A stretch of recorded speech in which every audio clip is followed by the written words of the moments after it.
जब पुलिस किसी केस को सॉल्व नहीं कर पाती, तब जो सीबीआई इंस्पेक्टर होते हैं, जब उनके लिए उस केस के लिए दिया जाता है, तब सीबीआई इंस्पेक्टर पूरे जी जान से उसकी तह तक जाने के लिए वह ये सबूत इकट्ठे कर लेते हैं कि आखिर झूठ क्या है और सच क्या है। फिर उसके बाद में जब आला अधिकारी सीबीआई इंस्पेक्टर को बताते हैं कि उस होटल में, जो मुंबई का एक होटल है, उस होटल में लड़कियों की तस्करी की जाती है, पुलिस इसकी जानकारी नहीं लगा पाई है, इसीलिए इस केस की फाइल तुम्हें दी जाती है, तुम इसकी जानकारी लगाओ कि आखिर लड़कियों के साथ क्या होता है उस होटल में। फिर सीबीआई इंस्पेक्टर होते हैं जो नॉर्मल तरीके से उस होटल की वो भी जानकारी नहीं लगा पाते हैं, वो भी सबूत इकट्ठे नहीं कर पाते हैं। फिर वह विचार बनाते हैं, अपने घर बैठकर एक दिन बड़े ही ठंडे दिमाग से सोचते हैं कि आखिर उस होटल की तह तक कैसे जाया जाए, उसकी इंक्वायरी कैसे की जाए। फिर वह एक साधारण वेशभूषा बनाकर उस होटल में पहुंच जाते हैं और वहां के जो मैनेजर था उससे कहते हैं कि साहब, हमने 2 दिन से खाना नहीं खाया है, हमारे लिए काम दे दीजिए। उसके बाद में वह मैनेजर कहता है कि यहाँ पर बर्तन मांजने वाले लड़के की कमी है, अगर तुम बर्तन धोना चाहो तो धो सकते हो। फिर सीबीआई इंस्पेक्टर उसी होटल में एक गरीब व्यक्ति बनकर 2 महीने तक बर्तन मांजते रहते हैं। उस लड़कियों तस्करी होती थी, उसके बारे में इंक्वायरी पता चलती है तो उनके होश उड़ जाते हैं, उनके तन पर पसीना आ जाता है। तो आइए दोस्तों, इस कहानी के माध्यम से जानेंगे कि आखिर उस होटल में लड़कियों की तस्करी कौन करा रहा था और सीबीआई इंस्पेक्टर वहां की जानकारी जानकर उनके होश क्यों उड़ गए थे, आखिर ऐसा क्या हुआ था। तो आइए कहानी के माध्यम से जानने का प्रयास करते हैं। नमस्कार दोस्तों, मेरा नाम है माधुरी राजपूत। आप सभी दर्शकों का मेरे नए एपिसोड में बहुत बहुत स्वागत है। दरअसल दोस्तों, कहानी शुरू करने से पहले आपसे एक रिक्वेस्ट है, अगर आप हमारे चैनल पर पहली बार आए तो हमारे चैनल के लिए सब्सक्राइब अवश्य कर दें और वीडियो के अंत में कोई भी हमारे दर्शक हैं जो अपना नाम बुलवाना चाहते हैं तो अपना नाम और जिला कमेंट में अवश्य लिखकर बताएं आप कहां से हैं, तब हम आपका नाम वीडियो के अंत में अवश्य लेंगे। दरअसल दोस्तों, ये कहानी कहीं दूर की नहीं है बल्कि मुंबई की है। मुंबई में एक होटल है सुपरस्टार। उस होटल में लड़कियों के साथ देह व्यापार किया जाता था और उनकी लड़कियों की तस्करी की जाती थी। उन्हें झांसे में फंसाकर, कहीं नौकरी का झांसा देकर, कहीं उन लड़कियों को बेहोश कर उस होटल में लाया जाता था और वहां पर उनके साथ देह व्यापार किया जाता था। और जब कोई लड़की उनके खिलाफ आवाज उठाने की कोशिश करती थी या फिर उनकी बात नहीं मानती थी तो वहां की जो लड़कियों का तस्करी कर रहा था, जो मालिक था और जो होटल का मैनेजर था, उन लड़कियों के लिए जान से मरवा दिया करता था और उन्हें गायब करवा दिया करता था। लेकिन इसकी जानकारी जब पुलिस को दी जाती है, बार बार पुलिस के लिए शिकायत की जा रही थी कि आज हमारी लड़की गायब हो गई है, व्यक्ति एप्लीकेशन लिखा रहे थे कि आज हमारी लड़की गायब हो गई है, तब पुलिस उस केस के लिए सॉल्व भी नहीं कर पा रही थी और ना ही जानकारी लगा पा रही थी कि आखिर इस होटल में लड़कियों के साथ क्या होता है, लड़कियां कैसे आती हैं और कहां से आती हैं और कहां चली जाती हैं। आखिर लड़कियों का कोई भी जानकारी वो पुलिस सबूत इकट्ठे नहीं कर पा रही थी कि आखिर लड़कियों के साथ देह व्यापार क्यों होता है। तब वह जो बड़े बड़े आला अधिकारी होते हैं, जो बड़े बड़े ऑफिसर्स होते हैं, वह उस केस के लिए सीबीआई इंस्पेक्टर के लिए दे देते हैं, जिनका नाम होता है KP Singh. KP Singh CBI inspector को उस केस की फाइल सौंप दी जाती है और उनसे कहा जाता है कि ये मुंबई का एक होटल है सुपरस्टार, इस होटल में पुलिस ने कोई रिस्पांस नहीं दिया है, ना ही पुलिस इस होटल के खिलाफ कोई भी सबूत इकट्ठे कर पाई है जिससे उस होटल पर कोई कार्रवाई की जाए। फिर सीबीआई इंस्पेक्टर जो होते हैं वो उस केस की रिस्पांसिबिलिटी ले लेते हैं कि मैं इसे सॉल्व करके जरूर दिखाऊंगा, क्योंकि दोस्तों आप सभी जानते हैं अगर पुलिस किसी केस के लिए सॉल्व नहीं कर पाती है तो सीबीआई इंस्पेक्टर ही उस केस के लिए सॉल्व करते हैं। फिर ऐसा ही केपी सिंह सीबीआई इंस्पेक्टर थे, उन्होंने भी किया था। फिर वो नॉर्मल तरीके से उस होटल की इंक्वायरी नहीं कर पाए थे, ना ही उसकी जड़ तक जा पाए थे कि आखिर इस होटल में होता क्या है। फिर वह हार थककर एक दिन अपने घर बैठ जाते हैं और घर बैठकर विचार बनाते हैं, क्यों ना मैं इस होटल में किसी काम बस जाऊं, किसी काम के लिए जाऊं जिससे मैं इस होटल की तह तक जा पाऊं और पूरी इंक्वायरी कर पाऊं और उसके खिलाफ सारे सबूत इकट्ठे कर पाऊं।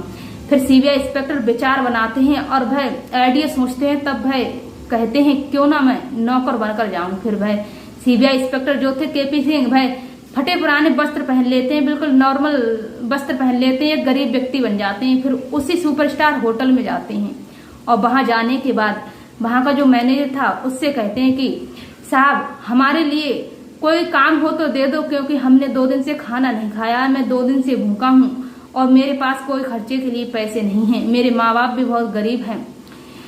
तब जो मैनेजर होता है वो काम के लिए मना करता है, लेकिन जो सीबीआई इंस्पेक्टर थे केपी सिंह वो उससे और भी ज्यादा मन्नतें करते हैं, रिक्वेस्ट करते हैं कि साहब आपकी बहुत बड़ी मेहरबानी होगी अगर आप हमें कोई छोटा मोटा काम दे देंगे जिससे हम अपना पेट भी भर लेंगे, क्योंकि हमने 2 दिन से खाना नहीं खाया है।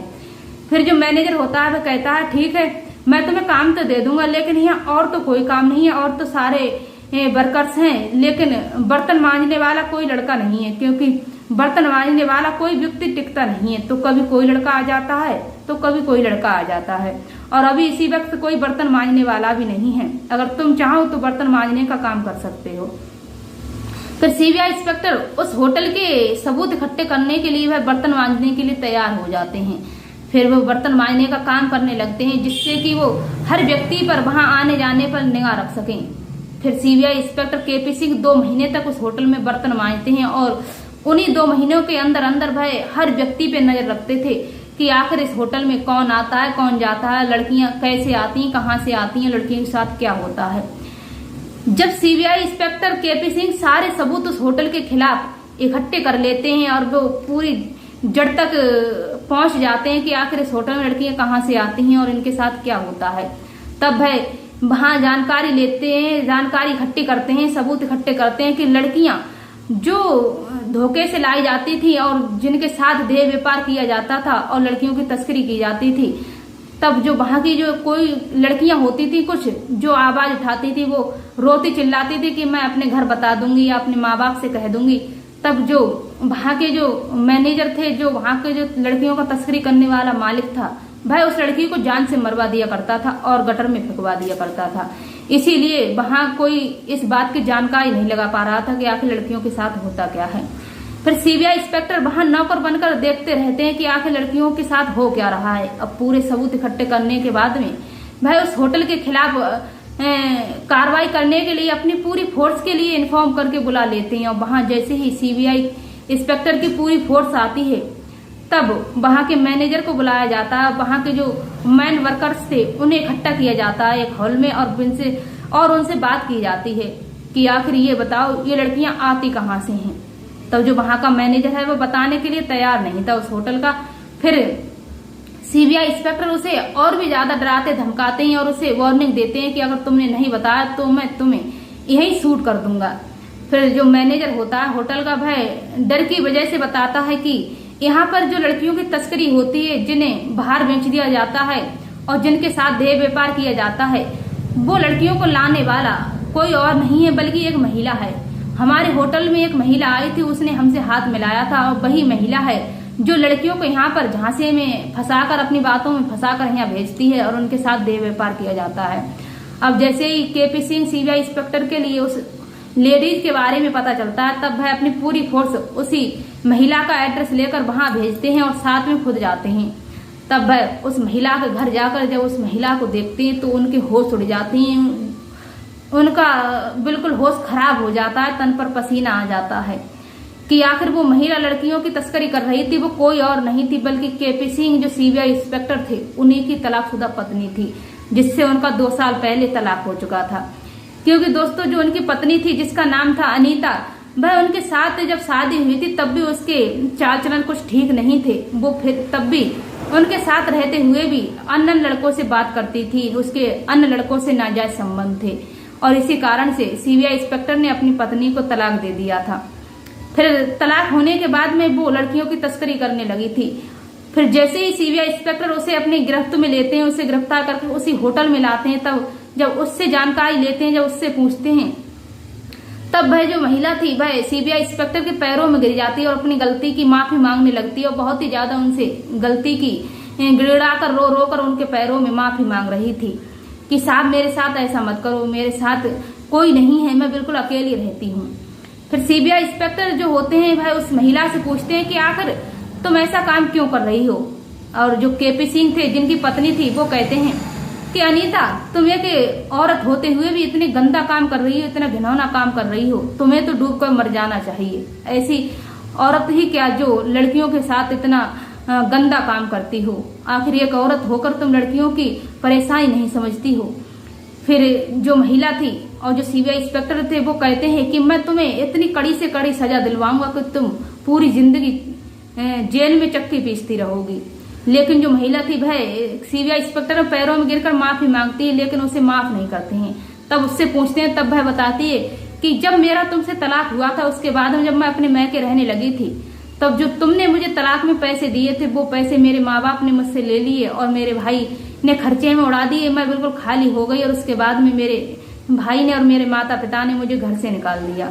अब मैं बेसहारा हो चुकी थी। फिर मुझे जिंदगी जीने के लिए पैसे तो चाहिए थे। फिर मैंने दिमाग लगाया क्यों ना मैं ऐसा काम करूं। उसके बाद में मुझे अच्छे पैसे भी मिलते थे और इसी कारण से, इसी लालच से मैं ऐसा घिनौना काम करने लगी थी। जब मुझे अच्छे पैसे मिलने लगे तो उसके बाद में मुझे और भी ज्यादा लालच हो गया। तो इसी कारण से मैं लड़कियों को अपनी बातों में फंसाती थी और इस होटल में लाकर उन्हें बेच दिया करती थी और उनके साथ देह व्यापार किया करती थी और मुझे जो पैसे मिलते थे और मैं और जो यहाँ का जो मैनेजर है हम आधे आधे बांट लिया करते थे। इसी कारण से और इसी ये खर्चे से हम अपना घर का खर्चा चला रहे थे और इन्हीं पैसों से हम अपनी जिंदगी जी रहे थे। फिर सीबीआई इंस्पेक्टर जो होते हैं, जो वहां का जो होटल था उस होटल के लिए सीज करवा देते हैं और जो मैनेजर होते हैं और जो भी व्यक्ति इन घिनौने इन गंदे काम में साथ दे रहे थे, जिनका हाथ था, उन लोगों के लिए सीबीआई इंस्पेक्टर गिरफ्तार करवाकर जेल में डलवा देते हैं। और जो उनकी पत्नी थी वो तो अपनी माफी मांग ही रही थी, अब उनके पैरों में गिरकर मेरे साथ ऐसा मत करो। लेकिन सीबीआई इंस्पेक्टर अपनी पत्नी को भी नहीं छोड़ते हैं, क्योंकि दोस्तों आप तो जानते ही हैं जो ईमानदार ऑफिसर होता है वह रिश्ते नहीं देखता है, वो केवल अपनी ड्यूटी देखता है। और वैसा ही सीबीआई इंस्पेक्टर केपी सिंह ने किया था। उन्होंने भी अपनी पत्नी को जेल में डलवा दिया और कड़ी से कड़ी सजा दिलवाई थी। अब उनकी पत्नी और जो वहां का जो स्टाफ था, जो मैनेजर थे, जो इतना घिनौना काम कर रहे थे, जो लड़कियों का देह व्यापार कर रहे थे, अब वो सारे जेल काट रहे हैं। तो ऐसे किया था सीबीआई इंस्पेक्टर ने। उस होटल का खुलासा, उस होटल की तह तक सीबीआई इंस्पेक्टर ऐसे पहुंचे थे। उन्होंने 2 महीने तक उस होटल में बर्तन मांजे थे और धोए थे।